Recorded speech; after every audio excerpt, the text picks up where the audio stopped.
Le soleil promet une énergie verte sans limite.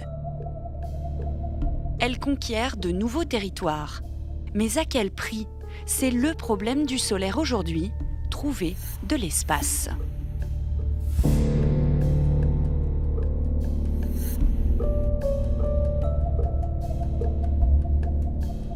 La forêt des Landes n'est pas à vendre, n'est pas à détruire. Ce n'est pas un gisement pour faire des électrons verts. Je m'appelle Daniel Delestre, président d'une association de défense de l'environnement. Le projet, c'est un projet de centrale photovoltaïque au sol, gigantesque.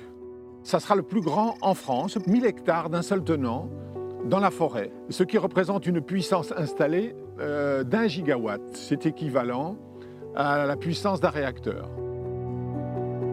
Il va falloir couper les arbres, ensuite arracher toutes les racines, ce qu'on appelle défricher, mettre à nu le sol, qu'on va remplacer le bois, la forêt, le sous-bois, par 500 000 tonnes de ferraille, de panneaux photovoltaïques. C'est un non-sens, c'est une aberration.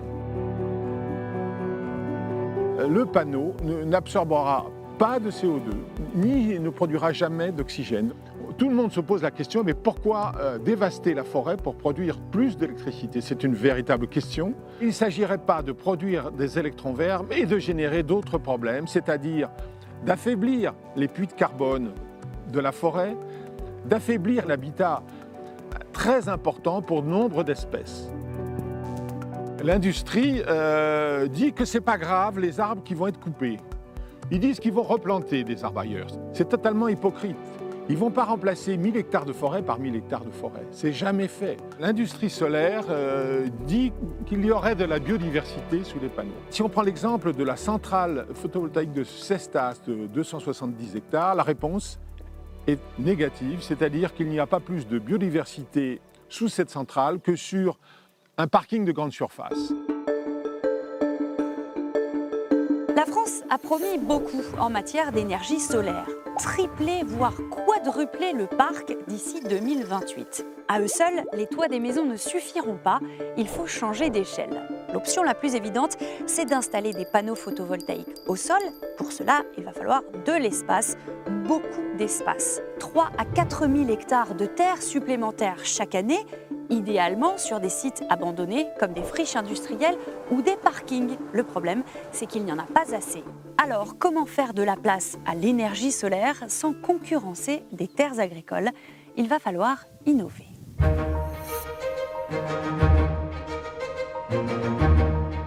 Alors, ce qu'il y a derrière moi, c'est une centrale photovoltaïque flottante de 17 MW qui est donc construite sur des flotteurs qui supportent des panneaux photovoltaïques pour la production énergétique d'à peu près 4000 foyers. Je suis Ludivine Pasquet, je travaille pour le développement de projets photovoltaïques et agricoles. Nous sommes sur des lacs artificiels. C'est un ancien site où il y avait une exploitation de carrière, où on a extrait du sable, des graviers.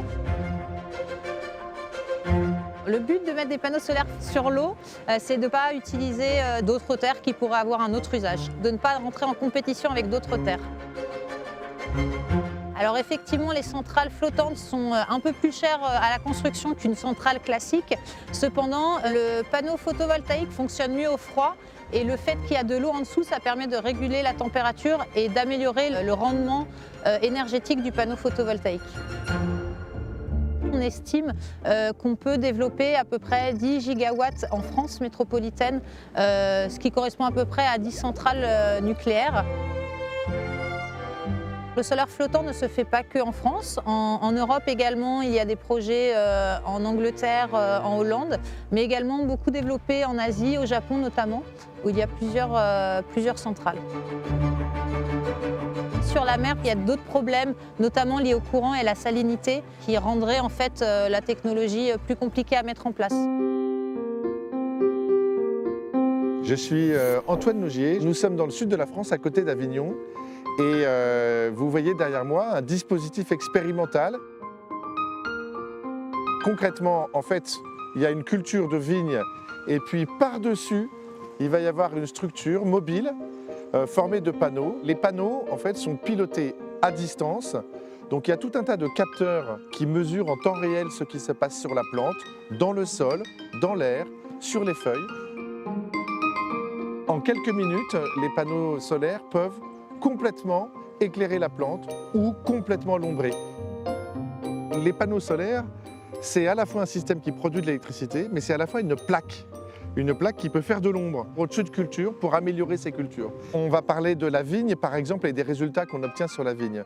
On a des réductions de consommation d'eau qui sont spectaculaires, qui dépassent 20%. C'est une solution dans laquelle agriculture et photovoltaïque sont en symbiose et ne sont pas en concurrence. Et c'est absolument incontestable. Aujourd'hui, toutes les solutions innovantes du solaire se dirigent vers ces multi-usages, double, voire triple usage. On produit de l'électricité compétitive et on a un système qui est résilient face au changement climatique.